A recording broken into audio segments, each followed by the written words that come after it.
This is your News Source Evening Bulletin for today, Friday, the 8th day of June in the year 2018. Here's what we're tracking tonight.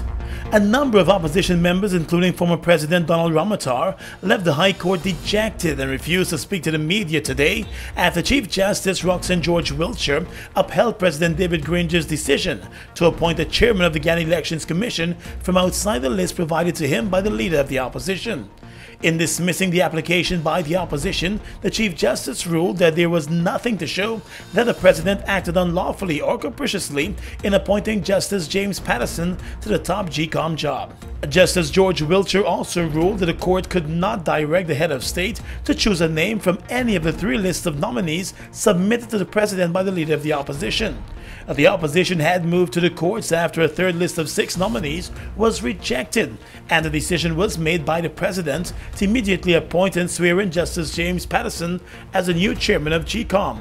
The court was asked to determine, among other things, whether the President needed to choose from the total of 18 names submitted, whether he needed to give reasons for rejecting the list, and whether he acted unconstitutionally by appointing Patterson. In upholding the President's decision to appoint from outside of the list submitted, the Chief Justice said that although the President failed to give reasons for finding the list unacceptable, he could have still appointed someone from outside of the list provided. She said the applicant's arguments that Patterson was not fit and proper because he misrepresented his appointment as Chief Justice in Grenada could not stand because she has been provided with evidence which shows that he did act in that position during the time he claimed it. The Chief Justice also ruled that the appointment could not be dismissed on the grounds that Patterson was an advisor to the government and a Christian activist, because several persons on all 3 lists of the opposition leader possessed those same qualities. She said it was disingenuous to put forward arguments that he cannot be impartial because he was a pallbearer at former President Desmond Hoyt's funeral and part of a Facebook group named Rally Round the PNC. The Chief Justice concluded that the court could not grant an order instructing the President to choose from the 18 names submitted by Jagdeo, and neither could it overturn the President's appointment. Let's tell you now that 3 weeks after being slapped with a 3-year prison sentence after pleading guilty to being in possession of 8 grams of marijuana, a father of 3 is getting a shot at freedom.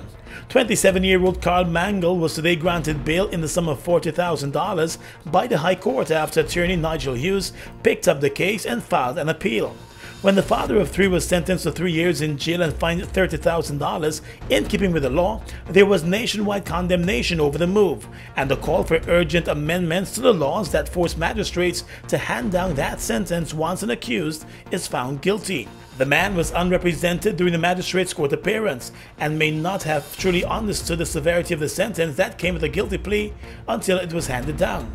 He broke down in tears and begged the magistrate to instead do community service, as he explained that he is a poultry farmer with 3 children to take care of. The magistrate, Judy Latchman, explained to the man at the time that her hands were tied because of the guilty plea, and she advised him to file an appeal.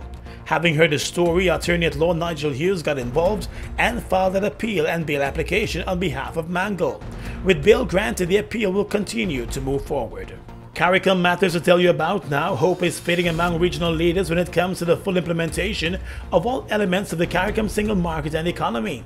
Some CARICOM leaders believe the realization of the CSME's full potential will not be accomplished in the foreseeable future.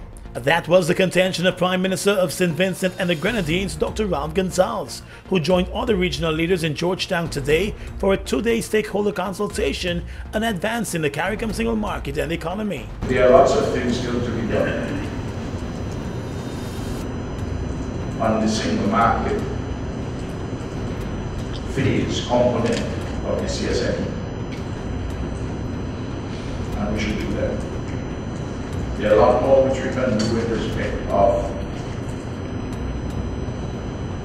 the other 3 areas of the integration movement, that is to say, functional cooperation in respect of health, education, human resources development generally, and the question of coordinating and executing, as far as practicable, the common foreign policy within our own interest. Dr. Gonsalves, who is currently serving his 4th term as Prime Minister, said there's a whole lot more to be done on the single market phase of the CSME. Those views were shared by the Secretary General of CARICOM, Erwin Larocque. Ambassador Erwin Larocque said the challenge now is to understand why it takes so long to get things done in the Caribbean region, while telling those gathered for the stakeholder consultation not to bring to the table their national positions, but try to arrive at a regional position. And finally this evening, the government today announced that several renewable energy projects will get off the ground within the next year, providing a more stable electricity supply to several communities. Public Infrastructure Minister David Patterson made the announcement at the post-cabinet briefing. The projects are expected to cost over $1 billion, but funding has already been secured for most of them. My ministry was tasked with developing a roadmap to have these new towns powered with renewable energy. And this we did in collaboration with GEA, Hinton Electricity Corporation, GPL.